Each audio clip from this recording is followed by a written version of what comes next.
Hello everyone. Welcome to another episode of Current Affairs MCQs. Let's start with previous day's practice question. The question was, regarding the protected area regime, consider the following statements. 1.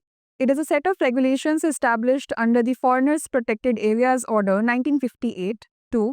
It is aimed at regulating foreign visitors to areas that are considered strategically important or vulnerable to external threats.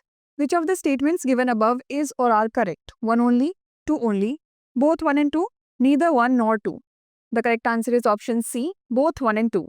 The protected area regime is a set of regulations established under the Foreigners Protected Areas Order 1958. Hence, statement 1 is correct. It is aimed at regulating foreign visitors to areas that are considered strategically important or vulnerable to external threats, particularly in the northeastern states and other border regions of India. Hence, statement 2 is correct. Hence, option C is the correct answer.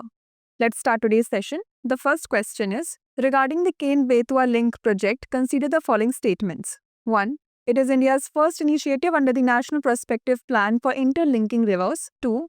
It aims to transfer surplus water from the Ken River in Madhya Pradesh to the Betwa River in Uttar Pradesh, both of which are tributaries of the Narmada River. Which of the statements given above is or are correct? 1 only, 2 only, both 1 and 2, neither 1 nor 2. The correct answer is option A, 1 only. Ken-Betwa Link project. It is India's first initiative under the National Perspective Plan for interlinking rivers. Hence, statement 1 is correct. It aims to transfer surplus water from the Ken River in Madhya Pradesh to the Betwa River in Uttar Pradesh, both of which are tributaries of the Yamuna. Hence, statement 2 is not correct. Phases of the project.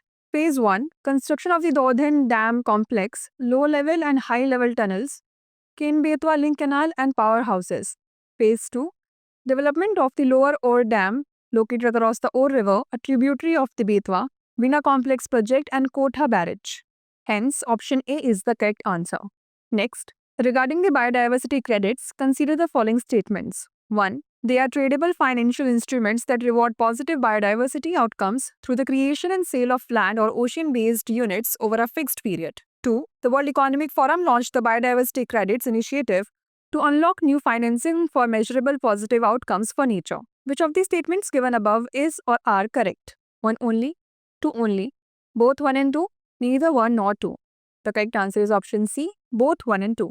Biodiversity credits are a verifiable, quantifiable and tradable financial instrument that rewards positive nature and biodiversity outcomes through the creation and sale of either land or ocean-based biodiversity units over a fixed period. Hence, statement 1 is correct. The World Economic Forum launched the Biodiversity Credits Initiative to unlock new financing for measurable positive outcomes for nature. Hence, statement 2 is correct. Mechanism. Biodiversity credits function similarly to carbon credits. When a company or government harms biodiversity, they can offset the damage by paying for conservation efforts elsewhere. The idea is to balance the overall loss of biodiversity through compensatory actions while attracting private funding for conservation. Hence, option C is the correct answer. Next, consider the following statements related to the Election Commission of India. 1. It is responsible for conducting elections to the Lok Sabha, Rajya Sabha, legislative assemblies and panchayats. 2. The Constitution explicitly outlines a specific procedure for the appointment of the Chief Election Commissioners. 3. The Chief Election Commissioner can be removed from office on grounds of proven misbehavior or incapacity. How many of the above statements is or are correct? Only 1, only 2, all 3, or none? The correct answer is option A, only 1.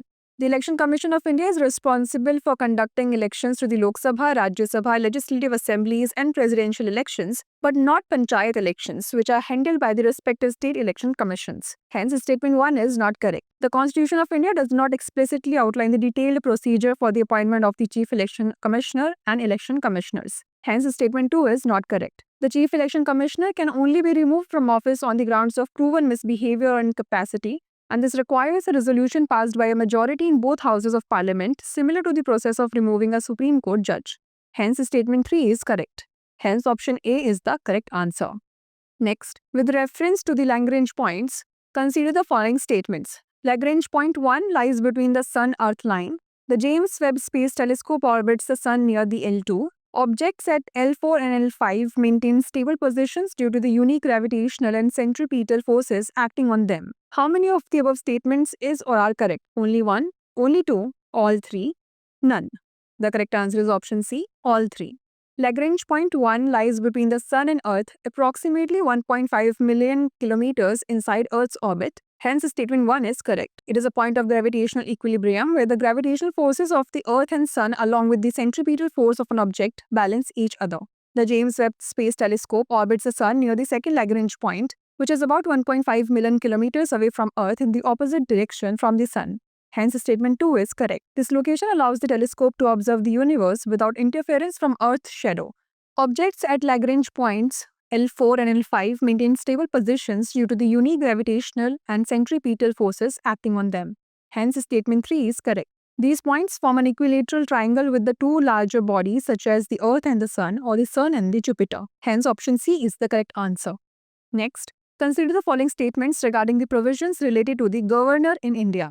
1. Under Article 174, the governor may recommend dissolving the Legislative Assembly if no party can form a government. However, this power is subject to certain conditions. 2. Under Article 176, the governor addresses the legislature at the first session after general elections and annually, explaining the reasons for summoning the assembly or both houses. Which of the statements given above is or are correct? 1 only, 2 only, both 1 and 2, neither 1 nor 2. The correct answer is option C, both 1 and 2. Legislature power of the governor. Under Article 174, the governor may recommend dissolving the Legislative Assembly if no party can form a government or upon the Chief Minister's advice, but this power is subject to specific conditions and is not entirely discretionary. Hence, statement 1 is correct. Under Article 175, Clause 2, the governor can call for a floor test to verify government majority and send messages to the legislature for consideration of bills or other matters. Under Article 176, the governor addresses the legislature at the first session after general elections and annually, explaining the reasons for summoning the assembly or both houses. Hence, statement 2 is correct. The governor, like the president, can delay assent to many bills and make recommendations, but the legislature is not obligated to accept them. Hence, option C is the correct answer. Next, consider the following statements. 1. Block mountains are formed by faulting and the movement of large blocks of the Earth's crust horizontally. 2. Strike-slip faults occur when tectonic plates slide horizontally with minimal vertical movement. 3. Reverse faults, also known as thrust faults, occur when the upper block moves up and over the lower block. How many of the statements given above is or are correct? Only 1, only 2, all 3, none. The correct answer is option B, only 2. Block mountains are formed by faulting and the movement of large blocks of the Earth's crust vertically. They are also known as fault block mountains, hence statement 1 is not correct. Fault or crack gives rise to block mountains, example Satpura and Vindhya mountains. Strike-slip faults occur when tectonic plates slide horizontally in minimal vertical movement. An example of this is the Denali fault, hence statement 2 is correct. Reverse faults, also known as thrust faults, occur when the upper block moves up and over the lower block. Hence statement 3 is correct. Normal faults occur when one rock block slides downward, separating from the adjacent block. A good example is the East African Rift Valley. Hence, option B is the correct answer. Next, consider the following statements. 1. He survived the Jallianwala Bagh massacre of 13th April 1919. 2. He joined the Ghadar Party in 1924 to mobilize Indians overseas against British rule. 3.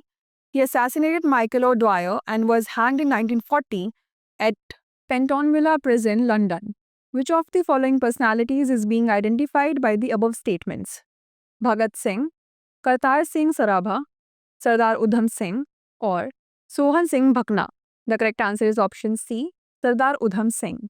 He survived the Jallianwala Bagh massacre of 13th April 1919, where British Brigadier General Reginald Dyer's troops killed over 400 unarmed civilians. He joined the Ghadar Party in 1924 to mobilize Indians overseas against British rule. On 13th March 1940, Singh assassinated Michael O'Dwyer during a meeting at Caxton Hall in London, avenging the massacre, and he was hanged on 31st July 1940 at the Pentonville Prison, London. Hence, option C is the correct answer. Next, regarding the Pradhan Mantri Shram Yogi Man Dhan Yojana, consider the following statements. 1. It is a central sector pension scheme administered by the Ministry of Corporate Affairs. 2. The scheme targets unorganized workers aged 18 to 40 with a monthly income of up to Rs 15,000. 3. The scheme promises a pension of Rs 10,000 per month after the worker turns 60. How many of the statements given above is or are correct? Only 1, only 2, all 3, none. The correct answer is option A, only 1. Pradhan Mantri Shram Yogi Man Dhan Yojana is a central sector pension scheme launched in 2019. Administered by the Ministry of Labour and Employment, and the Life Insurance Corporation of India acts as the pension fund manager. Hence, statement 1 is not correct. The scheme targets unorganized workers aged 18 to 40, such as street vendors, domestic workers, construction labourers, and agricultural workers, with a monthly income of up to Rs 15,000. Hence, statement 2 is correct. The scheme promises a pension of Rs 3,000 per month after the worker turns 60. However, if the worker dies before 60, there is no lump sum payment to the family. Hence, statement 3 is not correct. Hence, option A is the correct answer. Next, consider the following statements regarding Jallikattu. 1. Evidence of Jallikattu has been discovered in both Indus Valley seals and ancient cave paintings near Madurai. 2. This sport involves the Pullikulam and Kangayam breeds of bulls, which are highly prized for their market value and breeding quality. Which of the statements given above is or are correct? 1 only, 2 only, both 1 and 2, neither 1 nor 2. The correct answer is option C, both 1 and 2. Tracking back over 2000 years, Jallikattu, a traditional sport of Tamil Nadu, was originally held to select a suitable bridegroom. A seal representing Jallikattu was found at the Indus Valley site, preserved in the National Museum, New Delhi. A 1500-year-old cave painting near Madurai also depicts the sport. Hence, statement 1 is correct. The sport is linked to the Ayars, an ethnic group in India, and its name derives from Jalli, that is coins, and Kattu, that is tide. It is celebrated on Mattu Pongal Day, third day of Pongal, where a bull is released and participants tame a bull to win coins tied to its horn. The sport uses a Pullikulam or Kangayam breed of bulls, which are highly valued for breeding and market sales. Hence, statement 2 is correct. Hence, option C is the correct answer. The last question is, consider the following statements related to lion-tailed macaque. 1. They are endemic to the Himalayan region. 2. They are arboreal and diurnal creatures. 3. Dominant males produce loud human-like whoops to warn intruders. How many of the statements given above is or are correct? Only 1, only 2, all 3, none. The correct answer is option B, only 2. The lion-tailed macaque is a species of old world monkey endemic to the western Ghats of India. Hence, statement 1 is not correct. They are arboreal and diurnal creatures, meaning it spends most of its life in the trees and is active during the day, resting at night in the high canopy of rainforest. Hence, statement 2 is correct. Known for their striking black fur and light mane around the head and chin, they are often referred to as beard apes. The lion-tailed macaques live in groups, with dominant males using loud human-like whoops to alert outsiders and protect their territory. Hence, statement 3 is correct. As a species, they are an important part of the biodiversity in the Western Ghats, a UNESCO World Heritage Site, and face conservation challenges due to habitat loss and fragmentation. Hence, option B is the correct answer. Now it's time for the practice question. The book Philosophiae Naturalis Principia Mathematica, often in news, was authored by which of the following? Albert Einstein, Galileo Galilei, Johannes Kepler, or Isaac Newton? Send the answer to this question in the comment section. Stay tuned for the next episode. Thanks for watching. For more informative content, like, share and subscribe, and do not forget to press the bell icon to get the notifications.